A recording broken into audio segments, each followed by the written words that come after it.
আমার আল্লাহ রাব্বুল আলামিন বলছেন ওয়া কাযালিকা আওহাইনা ইলাইকা রূহাম মিন আমরিনা মা কুনতা তাদরি মাল কিতাব ওয়ালাল ঈমান।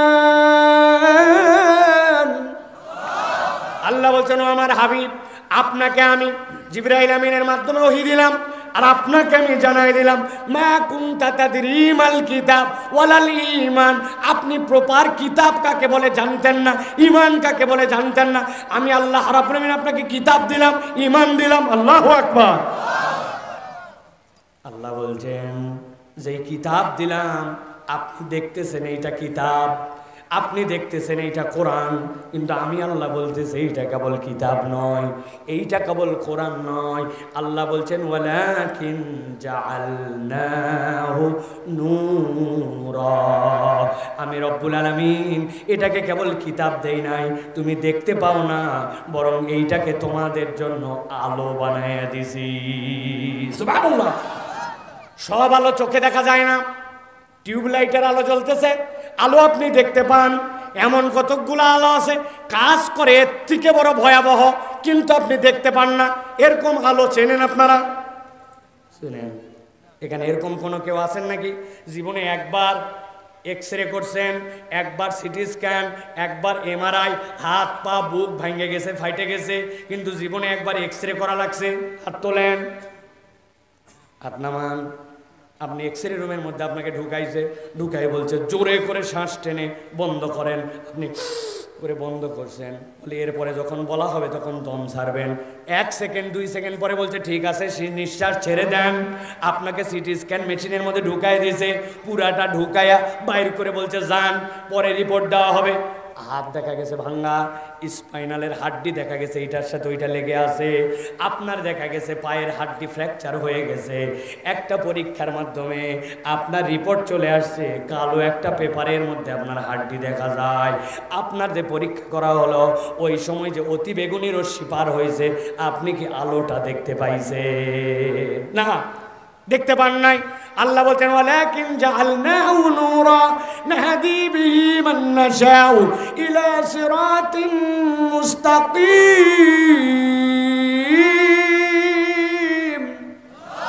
আল্লাহ বলছেন ও দুনিয়ার মানুষ, ওই 5টা সমস্যা আল্লাহ নবী ভেবেছেন, কিন্তু আল্লাহ নবীর কাছে সমাধান ছিল না। আল্লাহ বলছেন আমি সমাধান দিলাম, জাতিকে এমনভাবে গঠন করেন যেই জাতি আল্লাহকে চেনে, রবকে চেনে। রবকে না চেনা বিদ্যা দিয়া সমাজ পরিবর্তন করা যাবে না। যত বড় লেকচার মারেন, সোনার বাংলাদেশ কিয়ামত পর্যন্ত কোরআনের বিদ্যা, আল্লাহ পরিচয়ের বিদ্যা ছাড়া পরিবর্তন সম্ভব নয়। আপনি ঠিক বলছেন না বুঝে, আর আমার কাছে ঠিক বলার যুক্তি আছে, আমার কাছে প্রমাণ আছে, আমার কাছে। বিগত 10 বছর হলো এই দেশ সিসি ক্যামেরায় আপডেট হয়েছে, তাই না?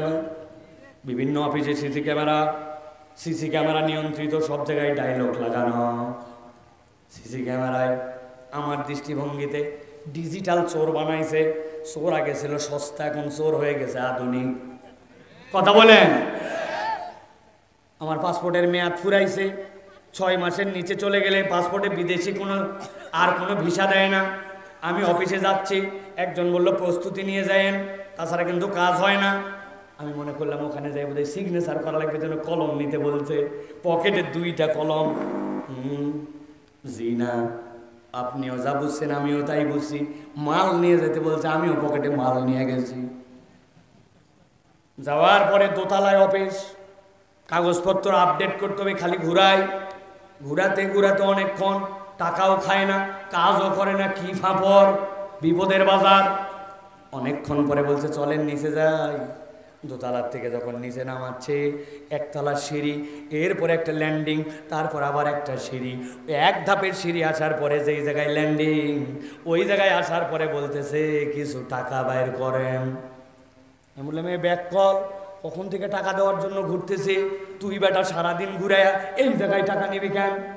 বলতেছে হুজুর রাগ করেন না, এই বিল্ডিংটি সিসি ক্যামেরা নিয়ন্ত্রিত, আমরা মনিটরে চেক করে দেখছি, পুরা বিল্ডিং এর সব জায়গায় সিসি ক্যামেরা ধরে, খালি এই জায়গাটা ধরে না। যেই জায়গা ধরে না ওই জায়গায় টাকা খায়। তার মানে সিসি ক্যামেরা দিয়া বান্দার প্রকৃত পরিবর্তন করা সম্ভব নয়, ঠিক না?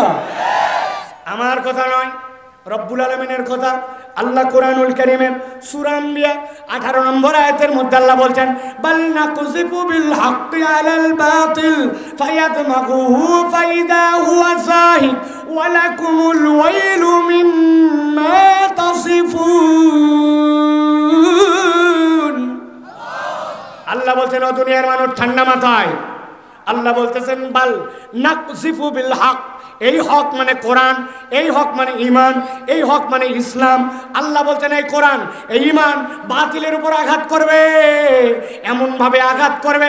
আল্লাহ বলছেন ফায়াদমাগু ফাইদা হুয়া যাহিক, এমন আঘাত করবে আল্লাহ গ্যারান্টি দিচ্ছেন সে কখনো টিকে থাকতে পারবে না, বাতিল নিশ্চিহ্ন হবে হবে। আল্লাহু আকবার।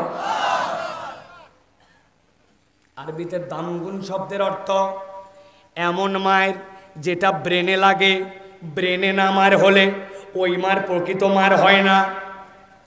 ব্রেনের মার মানে বুঝছেন? আপনার এলাকার নাম কি জানি, চাঁদপুর নাকি?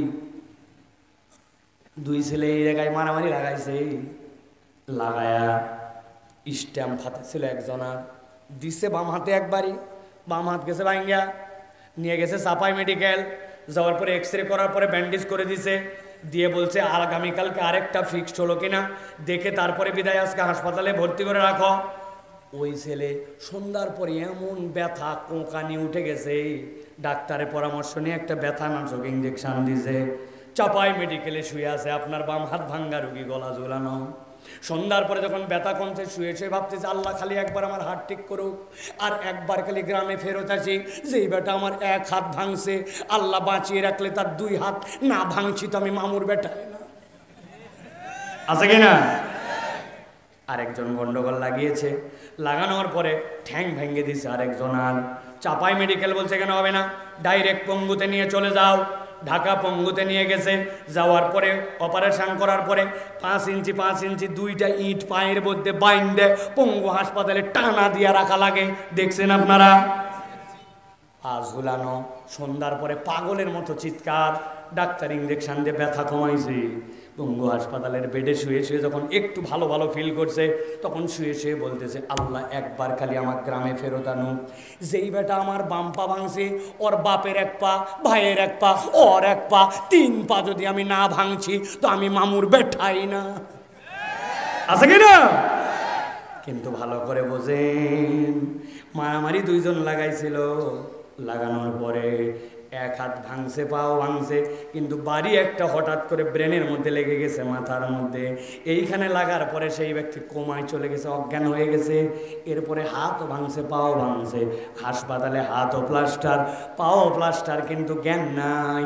বুঝে থাকলে উত্তর দিবেন, যেই বেটার জ্ঞান নাই, হুঁশ নাই, কোমায় চলে গেছে, ওই বেটা কার হাত ভাঙবে আর কার পা ভাঙবে হাসপাতালে এইটা ভাবতে পারে? বললেন না যারা ঘুমায় গেছেন আপনারা, তারা কি ভাবতে পারে? ভালো করে বোঝেন। আল্লাহ বলছেন ফায়াদমাগু, আল্লাহ বলছেন আঘাতটা হবে ব্রেনে। আল্লাহ বলছেন ফাইজা হুয়া যাহিক, এমন আঘাত হবে বাতিল নিশ্চিহ্ন হয়ে যাবে।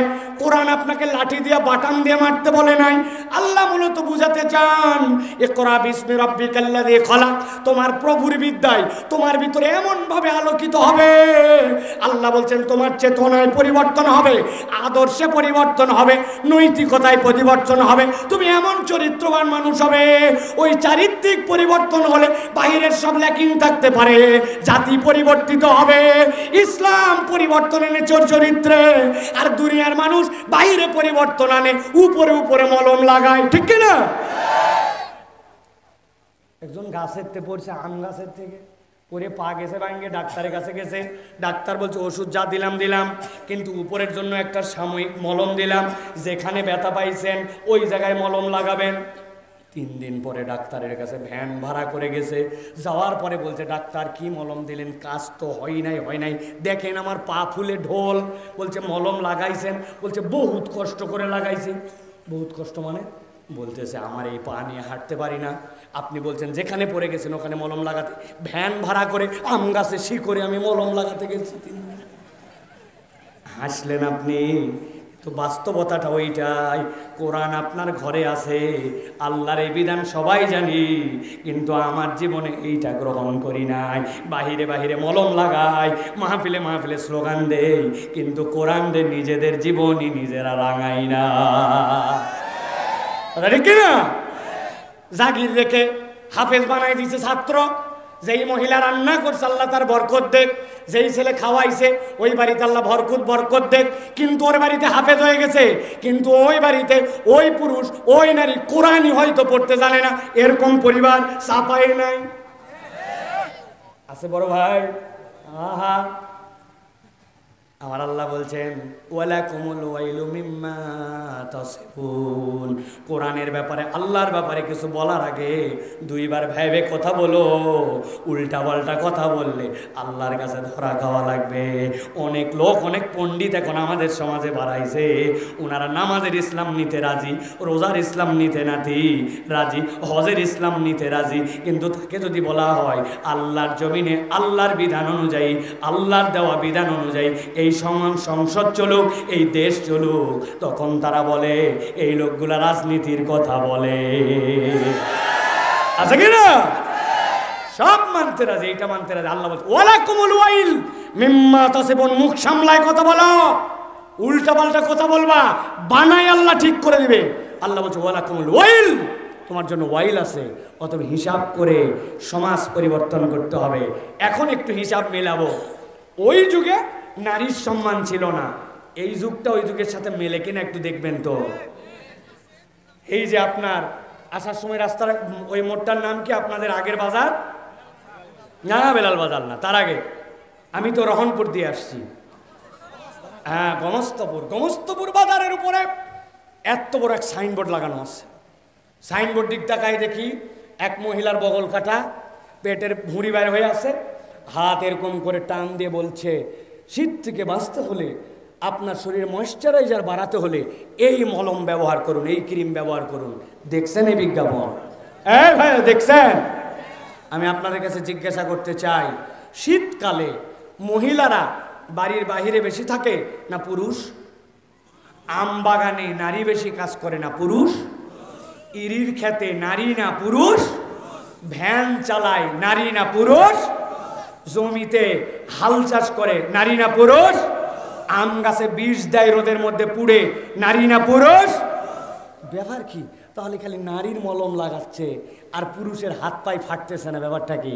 আসলে মলম লাগানো টার্গেট নয়, টার্গেট মহিলাকে বাজারা বানায়া, বিজ্ঞাপন বানায়া মহিলার ওই রূপ সৌন্দর্য অপরের চোখ দিয়ে ধর্ষণ করানো। এতে নারীর ইজ্জত বাড়ে না, জাহেলি যুগের মতো নারীকে ভোগ্যপণ্য বানায়। এত বুঝেন আপনি? এইটা বোঝেন না? না প্রিয় ভাইয়েরা, এই জন্য বলতেছি প্রিয় ভাইয়েরা, ওই জাহেলিয়াতের সাথে হিসাব মিলালে আপনার আমার জাহেলিয়াত সমান সমান। পরিবর্তন যদি করতে চান তাহলে কোরআন দিয়েই পরিবর্তন করতে হবে, নচেত পরিবর্তনের কোনো রাস্তা নাই। ঠিক কিনা?